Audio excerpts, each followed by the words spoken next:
Bonjour, je suis Tom Migo de Tom Migo Photographie. Ceci est notre dernier volet de la série sur les nouveautés, les nouvelles fonctionnalités de Adobe Lightroom 5 qui est sorti il y a 15 jours de ça. Aujourd'hui, je vais vous parler de la perspective et de 2-3 autres petites améliorations. Alors, comme vous savez, j'adore voyager et quand je voyage, je prends généralement des photos des bâtiments et des panneaux. Que l'on trouve dans les villes. Et voilà donc un panneau que j'ai pris et ce dont on se rend compte une fois qu'on est chez soi et qu'on revoit les photos, on s'aperçoit en fait que dans la réalité on ne s'aperçoit pas avec notre œil de l'effet de la perspective sur notre entourage. Et c'est vraiment une fois qu'on a pris la photo, qu'on regarde l'image, qu'on s'aperçoit que l'angle n'est pas extra. En l'occurrence, ce panneau, je ne pouvais pas être à la même hauteur que le panneau et être vraiment parallèle pour éviter cet angle un peu tordu. Voilà. Alors dans Lightroom 1, 2 et 3 et 4 jusqu'à présent, on avait la possibilité dans le module Develop de jouer avec la correction de l'objectif, Lens Correction, pour jouer sur les verticales et sur les horizontales et essayer de redresser un peu tout ça. Mais dans Lightroom 5, on a drôlement amélioré les choses et surtout les simplifier. Donc voilà, vous êtes dans le menu, dans le module de développement et vous voyez Lens Correction, voilà qui est toujours là. Alors ce qu'il faut choisir d'abord, c'est activer le profil de correction. Alors, profil de correction, c'est quoi? Eh bien, c'est simplement que Lightroom a une librairie d'objectifs. Et comme vous savez, tout objectif a certains défauts. Et donc, Lightroom, en reconnaissant l'objectif que vous avez utilisé, vous rappelez que cette information est stockée dans les metadata, que vous voyez dans le module librairie, voilà. Et donc là, on peut s'apercevoir que c'est un bridge Panasonic et la longueur focale utilisée était le 31 mm. Donc à partir de là, Lightroom va voir dans la librairie et va corriger les différentes distorsions qu'on peut trouver. Ensuite, vous activez le Remove Chromatic Aberration. Donc, en fait, c'est des aberrations chromatiques qui sont en fait des lignes de couleurs bizarres, mauve, etc., vertes, que vous voyez en fonction de la lumière, l'angle et de l'objectif que vous avez. Une fois que vous avez activé donc coché ces deux cases, ensuite vous voyez en dessous, vous avez certains boutons. Donc là, on a Off, Auto, Level, Vertical et Full. Donc on va les voir un par un. Le level, c'est mettre à niveau, horizontal, votre photo. Donc quand on clique là-dessus, vous apercevez que ça tourne un petit peu, pivote votre image pour vraiment la mettre à l'horizontale. On s'aperçoit bien que le bas est bien à l'horizontale. Ensuite, quand je vais appuyer sur vertical, il faut savoir une chose, c'est que ça va annuler ce qu'on a fait avec le level. Donc c'est la même chose que si on avait appuyé sur le off. D'ailleurs, je vais aller sur le off pour qu'on reparte depuis le début. Je clique sur vertical, vous voyez que là maintenant, en fait, ça a un petit peu modifié la photo pour qu'en fait les lettres, on ait un peu plus des lignes qui soient bien verticales les unes. Parallèles les unes aux autres. On a vu qu'il y a quelque chose qui a un peu changé aussi vers la base en fait de la photo. Vous voyez, c'est un petit peu aminci. Et donc ensuite on a auto et full. Alors auto, c'est simplement une balance, une moyenne en fin de compte entre les lignes horizontales et les lignes verticales. Et vous allez avoir l'algorithme prend en considération en fait la taille de l'image. Donc voilà, c'est un peu une moyenne de tout ça. Alors que le full, c'est vraiment toute la modification quand vous cliquez sur le level, donc l'horizontal, plus toute la modification verticale, et vous obtenez ceci. Alors comme vous voyez, le résultat est quand même assez bluffant. On dirait vraiment que j'ai pris la photo en étant bien parallèle au panneau, donc c'est vraiment très intéressant. Si on revient au départ, la photo était comme ça, en full, on s'aperçoit que c'est ça. Alors l'auto, c'est pas très loin non plus, il n'y a pas beaucoup de différence, donc voilà, généralement c'est à vous de choisir lequel des deux que vous préférez, mais enfin c'est relativement rapide à faire, vous remarquerez.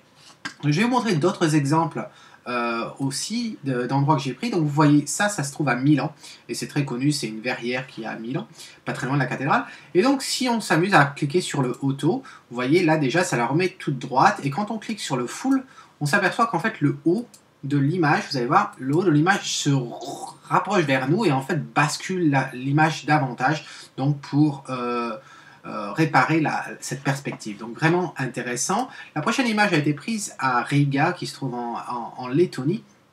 près de la Lituanie, dans le nord-est de l'Europe. Et donc là, pareil, donc si on fait un auto, donc vous vous apercevez que là, il a été obligé de tirer vers le bas, et donc du coup on a un manque d'informations de part et d'autre, mais l'image est un peu plus droite. Alors ce qui est intéressant, c'est maintenant, si vous allez appuyer sur le full, vous allez voir vraiment, là on a vraiment le mur du fond qui est bien droit, les murs de part et d'autre qui sont plus ou moins droit, et donc bien sûr à cause de ça on a une zone blanche beaucoup plus importante. Mais regardez, si on voit l'original et puis avec le full, vous voyez le résultat est quand même nettement bien. Avec l'auto on a moins de traces blanches, mais vous voyez c'est pas aussi parfait que ça, c'est vraiment une moyenne. Voilà, donc c'est à vous vraiment de choisir. L'autre, alors celle-là, cette image est très intéressante parce que si j'appuie sur le full, vous allez voir ce que ça va faire, ça va vraiment changer toute la perspective et le résultat est assez bluffant. Comme vous voyez, j'ai vraiment pas pris cette image à cet endroit-là, donc on s'aperçoit bien que c'est un peu tordu, on voit là le signe, mais bon, c'est aussi très intéressant pour avoir, une fois qu'on a conscience que l'outil peut faire ça, vous pouvez vous dire, tiens, si je prends la rue, je peux pas reculer parce que la rue est pas assez grande, c'est pas grave, au moins dans Lightroom, j'aurai la possibilité de récupérer, de capturer la rue dans la longueur, et donc là, en plus, c'est très simple de réparer tout cet espace blanc, que ce soit avec Photoshop ou maintenant avec le Spot Removal dans Lightroom 5, vous pouvez faire du clonage et recréer la rue ici. Donc c'est tout à fait rattrapable, c'est très intéressant. Dans cette rue, vous voyez le bâtiment ici, il est penché vers la gauche. Celui-là, il a tendance à partir vers la droite, donc vraiment victime de la perspective. Donc si on est en auto, là, ça s'est un petit peu redressé. Et quand on est en full, alors vous voyez, là, ça a bien redressé. Par contre, ça a entassé en fait le bâtiment du milieu. Alors il y a une chose qu'il faut savoir, c'est qu'on a toujours le mode manuel, qui était celui qu'on avait auparavant en fin de compte. Et quand vous utilisez le mode manuel, il faut l'utiliser après avoir utilisé le mode basique, parce que si vous faites les modifications d'abord manuelles et ensuite basiques, elles vont être écrasées par le mode basique. Mais donc une fois qu'on a fait nous en mode basique, là on passe en manuel et vous pouvez utiliser simplement que l'aspect.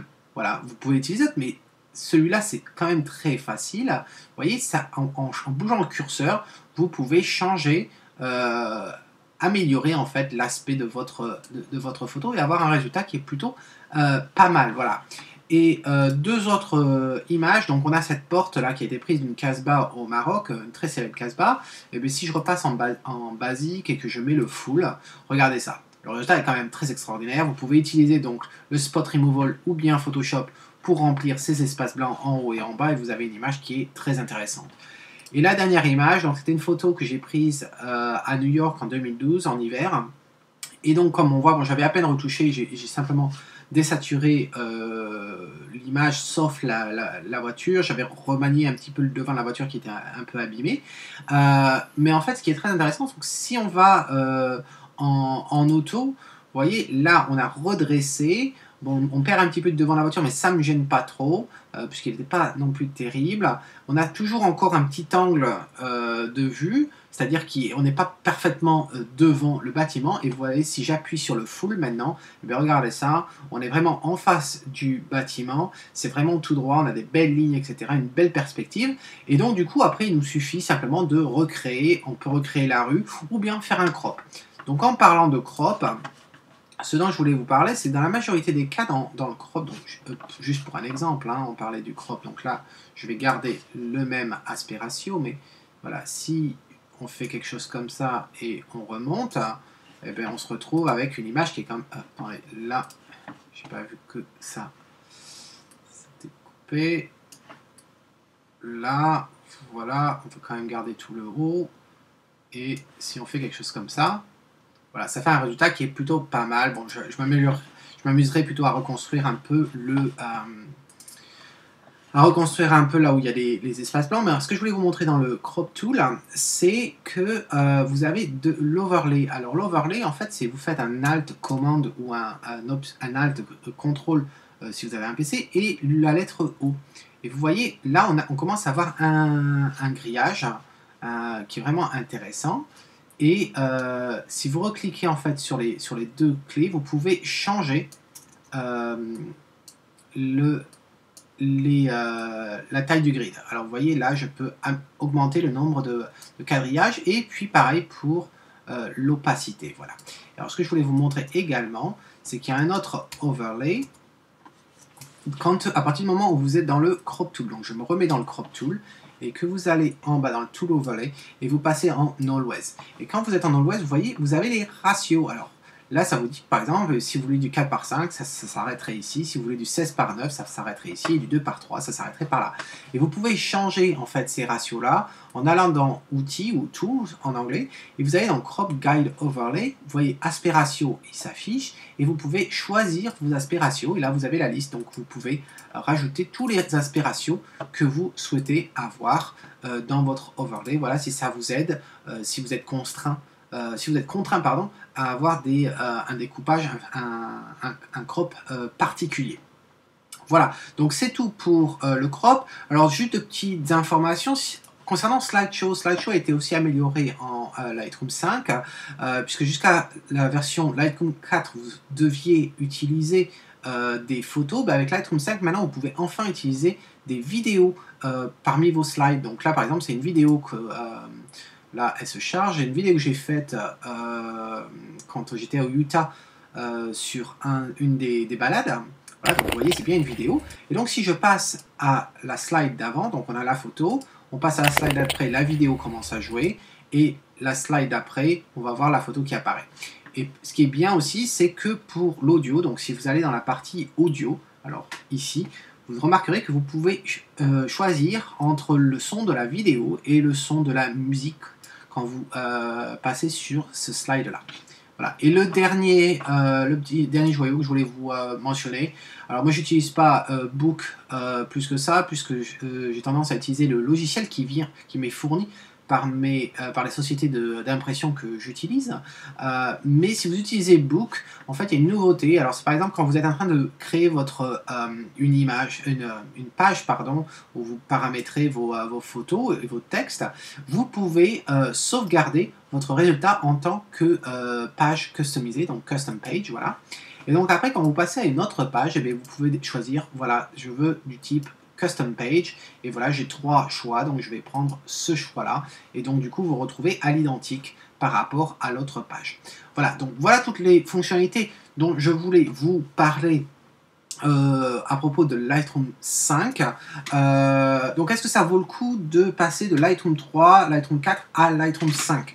Je vais pas vous donner la réponse aussi simple que ça. Vraiment, ça dépend de vos besoins. On a vu Smart Preview. Moi, personnellement, j'en ai pas besoin pour l'instant, mais je connais des gens qui éditent beaucoup en voyageant et donc qui pourraient vraiment bénéficier de cette option. En ce qui me concerne, je pense que si pour une personne qui n'a pas Photoshop et qui n'a que Lightroom, vraiment l'amélioration qui a été apportée au spot removal, donc à l'anti-poussière, pourrait justifier en fait l'upgrade vers Lightroom 5. Je pense que le tool est devenu extrêmement puissant, très pratique, donc voilà à ce niveau-là. À savoir, l'upgrade à Lightroom 5 vaut aux alentours de 70 € apparemment en France, j'ai vu ça. Et à noter également que vous n'avez pas besoin de souscrire à un abonnement au nouveau Adobe Creative Cloud, donc au nuage créatif d'Adobe. Lightroom est une des dernières solutions à être acquérable. Si c'est un mot acquérable, peut-être. Acquérable à partir en tant qu'application toute seule, standalone. Voilà. Donc il vous suffit d'aller sur adobe.com et d'aller la télécharger. Donc j'espère que vous avez trouvé toutes ces vidéos intéressantes, que vous avez appris des choses. Et puis en attendant la prochaine fois, c'est Tom Higo qui vous dit, si vous aimez ce que vous voyez, eh bien capturez-le et éditez-le peut-être dans Lightroom et peut-être dans Lightroom 5. Ciao!